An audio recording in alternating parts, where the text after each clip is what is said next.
मातमाम भिक्षाम देहि, हे माता कुछ अन्न मुझे दो, भोग लगाना है। अरणी मैया गुरु माता निकली,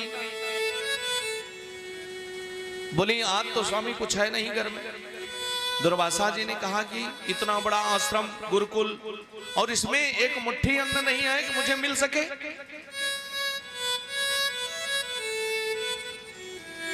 एक मुट्ठी अन्न नहीं है कि मुझे मिल सके, मैं थोड़ा सा अपना अन्न ग्रहण कर सकूं। इतने में दुर्वासा जी कहे ठीक है मैया, नहीं है तो कोई बात नहीं, मैं जा रहा हूं। इतने में सुदामा जी आए। गुरु माता ने कहा, हे पुत्र, तुम्हारे बड़े भाई बलराम और कृष्ण जंगल में लकड़ी काटने गए हैं और अभी तक कुछ उन्होंने खाया नहीं है, इसलिए थोड़ा सा चना हमने रखा है, इसको लेकर के जाओ और तीनों भाई बांट करके खा लेना। जाओ कुल्हाड़ी ले लो, रस्सी ले लो। इतना कह के सुदामा जी को अरणी मैया गुरु माता आश्रम में प्रवेश की चना लाने के लिए। इतने में दुर्वासा जी बात को सुन लिए कि घर में आश्रम में अन्न होते हुए एक मुनि को झूठ बोला गया, और वो भी एक ऋषि पत्नी ने झूठ बोला। लौट करके आ गए। मैया से कहा, हे माता क्षमा करना, आज हमें पता चल गया कि तुम मुझे नहीं मानती हो, मैं भी तो आपका पुत्र हूं। तुम ज्यादा कृष्ण को, बलराम को और सुदामा को मानती हो। अरे उसी चने में से 2 दाना हमको भी दे देती, लेकिन तुमने नहीं दिया। जाओ मैं श्राप देता हूं, जो इस चने को खाएगा वो 7 जन्म तक दरिद्र हो जाएगा।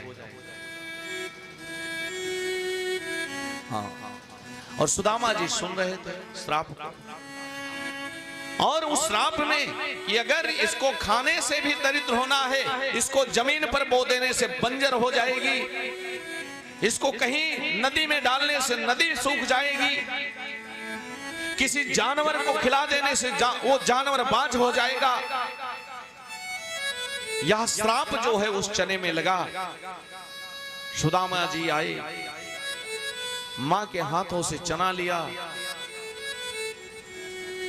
दुर्वासा जी तो श्राप देकर के चल दिए और सुदामा जी चना को लेकर के चल दिए। सुदामा जी रास्ते में सोचते जा रहे हैं कि मैं अगर बगीचे में डाल दिया तो पूरा बगीचा सूख जाएगा, जमीन बंजर हो जाएगी। मैंने अगर गंगा जी में डाल दिया तो गंगा सूख जाएगी। अगर मैंने किसी जानवर को खिला दिया वो बंझा हो जाएगी।